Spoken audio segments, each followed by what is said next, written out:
रामराम मंडळी, जय जिजाऊ, जय शिवराय, जय शंभूराजे. आज तुमच्या पुढे येण्याचं कारण काही वेगळं सांगण्याची गरज नाही.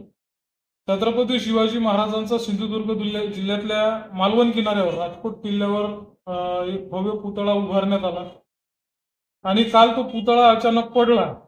त्यानंतर मग आपल्या महाराष्ट्राचे मुख्यमंत्री शिंदे साहेबांना एक प्रेस कॉन्फरन्स घेतली आणि त्याच्यात शिंदे साहेब म्हणतात की 45 किलोमीटर पर आवर इतका वारा चालू होता आणि तो वारा त्या मूर्तीकडून झेपावला नाही. छत्रपती शिवाजी महाराजांची मूर्ती कोसळली. काही जण असं म्हणतात की त्या ठिकाणी खारे वारे वाहतात म्हणून ती मूर्ती त्या ठिकाणी कोसळली. तर सांगायचं इतकंच आहे की 1656 मध्ये हिरोजी इंदुरकरांनी रायगड बांधायला सुरुवात केली आणि 1670 मध्ये रायगडचं बांधकाम पूर्ण झालं. आज 2024 चालू आहे.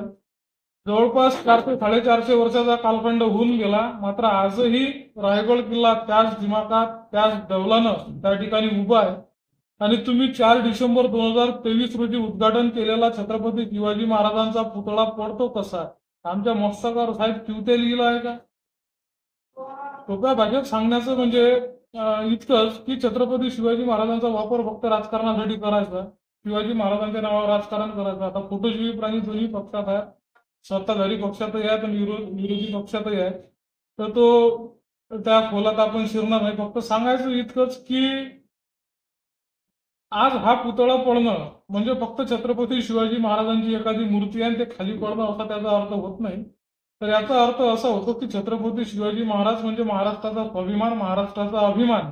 आणि आज संपूर्ण महाराष्ट्राचा स्वाभिमान जमीनदोस्त झालेला आहे, महाराष्ट्राचा अभिमान जमीनदोस्त झाला आहे. साहेब, हे कधीपर्यंत चालणार आहे? एका नवख्या पोराला तुम्ही ते बांधकामाचं काम दिलं, ज्यानं फक्त त्याच्या आधी 2-3च मूर्त्या तयार केल्या आणि त्याही बिलकुल 4-5, 5-10 फुटाच्या.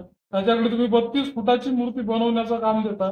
मग त्याच्याकडून तुम्ही कशी काय दर्जेदार कामाची अपेक्षा करू शकता?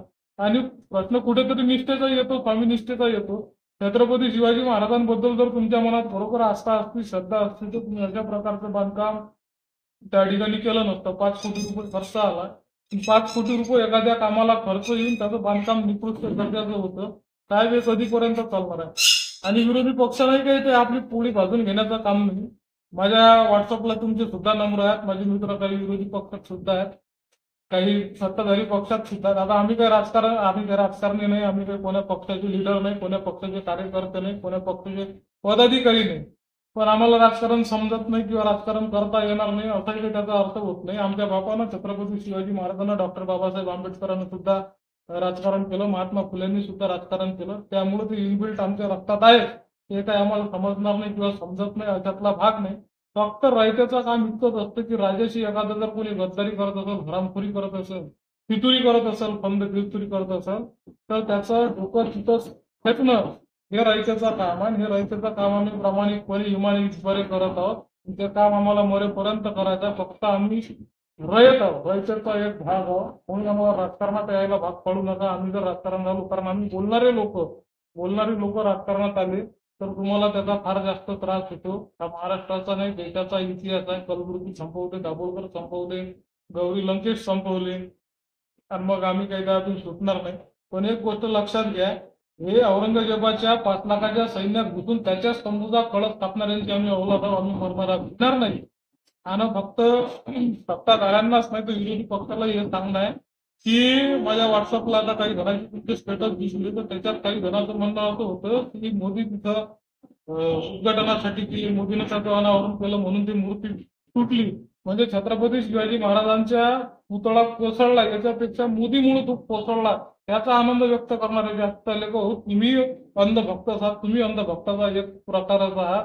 ते असं काही करू नका. तुम्ही आता विरोधी पक्ष, सत्ताधारी पक्ष, प्रायश्चित्त नावाची जर काही गोष्ट या जगात शिल्लक असेल तर फक्त इतकंच करा की छत्रपती शिवाजी महाराजांचा पुतळा याही पेक्षा मोठा, आता तुम्ही काय बघतील सीताचा बसवला त्याच्यापेक्षा 4 पट मोठा बसवा. पण आधी काळजी घ्या की तो पुतळा परत कोसळणार नाही किंवा परत त्या पुतळ्याला काही हानी होणार नाही. कारण छत्रपती शिवाजी महाराज काही फक्त एखादा पुतळा उभारला तो पडला असं नाही. कमीत कमी ते तुमचं सरकार असेपर्यंत तरी टिकला पाहिजे असं काहीतरी करा.